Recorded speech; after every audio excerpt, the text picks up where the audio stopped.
വിദ്യാർത്ഥികളെ, ഈ വീഡിയോയിലൂടെ നമ്മൾ ഡിസ്കസ് ചെയ്യുന്നത് ഹിസ്റ്ററി ഓഫ് ഇന്റർനാഷണൽ മൂവ്മെൻറ്റ് സെക്കൻഡിലെ ബ്ലോക്ക് 4 യൂണിറ്റ് 2 ഷോർട്ട് നോട്ട്സുകളെ കുറിച്ചാണ്. ഈ ടെസ്റ്റിൻ്റെ മുഴുവൻ നോട്ട്സ് ലഭിക്കാനും അതേപോലെ ഷോർട്ട് നോട്ട്സ് ലഭിക്കാനും ഡിസ്ക്രിപ്ഷനിലുള്ള വാട്സപ്പ് നമ്പറിൽ ബന്ധപ്പെടുക. 2 നാഷൻ തിയറി, ദ്വിരാഷ്ട്രവാദം എന്നാണ് യൂണിറ്റിൻ്റെ പേര്. ഒന്നാമത്തത് the origin of the 2 nation theory, ദ്വിരാഷ്ട്രവാദത്തിൻ്റെ ഉത്ഭവം. ഹിന്ദുക്കളും മുസ്ലിമീങ്ങളും ഇന്ത്യയിൽ കേവലം 2 വ്യത്യസ്ത മതവിഭാഗങ്ങൾ മാത്രമല്ല, മറിച്ച് 2 വ്യത്യസ്ത രാഷ്ട്രങ്ങളാണെന്ന ആശയമാണ് ദ്വിരാഷ്ട്രവാദം. അലിഗഡ് പ്രസ്ഥാനത്തിൻ്റെ സ്ഥാപകനായ സയ്യിദ് അഹമ്മദ് ഖാനാണ് ഹിന്ദുക്കൾക്കും മുസ്ലിമീങ്ങൾക്കും വ്യത്യസ്ത രാഷ്ട്രീയ താല്പര്യങ്ങളുള്ളതെന്ന് പറഞ്ഞ് ഈ ആശയത്തിന് ആദ്യം വിത്തുപാകിയത്.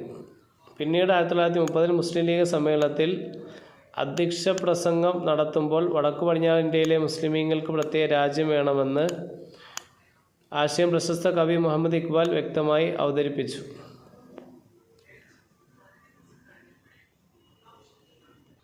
അത് പാകിസ്ഥാൻ എന്ന പേര്, ദ നെയിം പാകിസ്ഥാൻ. 1930 കേംബ്രിഡ്ജ് സർവകലാശാലയിലെ വിദ്യാർത്ഥിയായിരുന്ന ചൗധരി റഹ്മത്ത് അലിയാണ് പാകിസ്ഥാൻ എന്ന പേര് ആദ്യമായി ഉപയോഗിച്ചത്. തൻ്റെ നൗ ഓർ നെവർ എന്ന ലഘുലേഖയിൽ ഇന്ത്യയുടെ വടക്കു ഭാഗത്തുള്ള 5 പ്രദേശങ്ങളിലെ പഞ്ചാബ്, അഫ്ഗാൻ പ്രവിശ്യ, കാശ്മീർ, സിന്ധ്, ബലൂചിസ്ഥാൻ മുസ്ലിമീങ്ങൾക്കൊരു പ്രത്യേക രാജ്യം അദ്ദേഹം നിർദ്ദേശിച്ചു. ഈ പ്രദേശങ്ങളുടെ ആദ്യ അക്ഷരങ്ങൾ ചേർത്താണ് അദ്ദേഹം പാകിസ്ഥാൻ എന്ന വാക്ക് ഉണ്ടാക്കിയത്. പരിശുദ്ധമായ നാട് എന്നാണ് ഇതിനർത്ഥം. അടുത്തത് Muhammad Ali Jinnah and the 2 nation theory, Muhammad Ali ജിന്നയും ദ്വിരാഷ്ട്രവാദവും. തുടക്കത്തിൽ ഹിന്ദു മുസ്ലിം ഐക്യത്തിൻ്റെ വക്താവായിരുന്ന മുഹമ്മദ് അലി ജിന്ന പിന്നീട് ദ്വിരാഷ്ട്രവാദത്തിൻ്റെ ഏറ്റവും വലിയ പോരാളിയായി മാറി.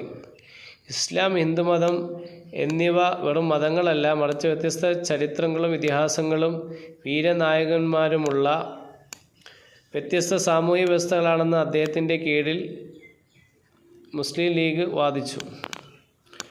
അതിനാൽ അവരെ ഒരു ജനാധിപത്യ രാജ്യത്ത് ഒരുമിച്ച് ജീവിക്കാൻ നിർബന്ധിക്കുന്നത് ഭൂരിപക്ഷമായ ഹിന്ദുക്കൾ മുസ്ലിമുകളെ അടിച്ചമർത്താൻ കാരണമാകുമെന്ന് ജിന്ന പറഞ്ഞു.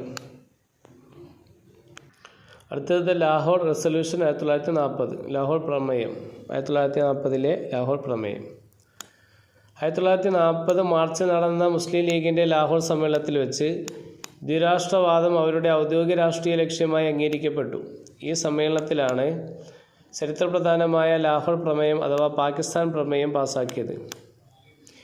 ഇന്ത്യയുടെ വടക്കു പടിഞ്ഞാറൻ കിഴക്ക് ഭാഗങ്ങളിലെ മുസ്ലിം ഭൂരിപക്ഷ പ്രദേശങ്ങളെ കൂട്ടിച്ചേർത്ത് പരമാധികാരമുള്ളതും സ്വയംഭരണ അവകാശമുള്ളതുമായ സ്വാതന്ത്ര്യ രാജ്യങ്ങൾ രൂപീകരിക്കണമെന്ന് ഈ പ്രമേയം ആവശ്യപ്പെട്ടു.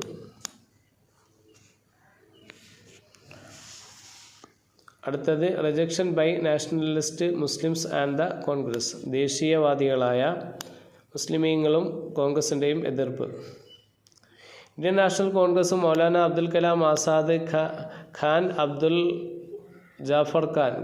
ഗാഫർ ഖാൻ തുടങ്ങിയ ദേശീയവാദികളായ മുസ്ലിം നേതാക്കളും ദ്വിരാഷ്ട്രവാദത്തെ ശക്തമായി എതിർത്തു. മതം മാത്രം ഒരു രാജ്യത്തിൻ്റെ അടിസ്ഥാനമാകാൻ കഴിയില്ലെന്ന് വാദിച്ച അവർ ഇന്ത്യയുടെ മതേതര സ്വാതന്ത്ര്യത്തിനും മതേതര സ്വത്വത്തിനും സമ്മിശ്ര സംസ്കാരത്തിനും ഊന്നൽ നൽകി. ശക്തമായ എതിർപ്പുകൾ ഉണ്ടായിരുന്നിട്ടും ബ്രിട്ടീഷുകാരുടെ നയങ്ങളും വർദ്ധിച്ചു വന്ന വർഗീയ കലാപങ്ങളും ഒടുവിൽ ഈ വാദത്തിൻ്റെ അടിസ്ഥാനത്തിലുള്ള ഇന്ത്യയുടെ ദാരുണമായ വിഭജനത്തിലേക്ക് നയിച്ചു.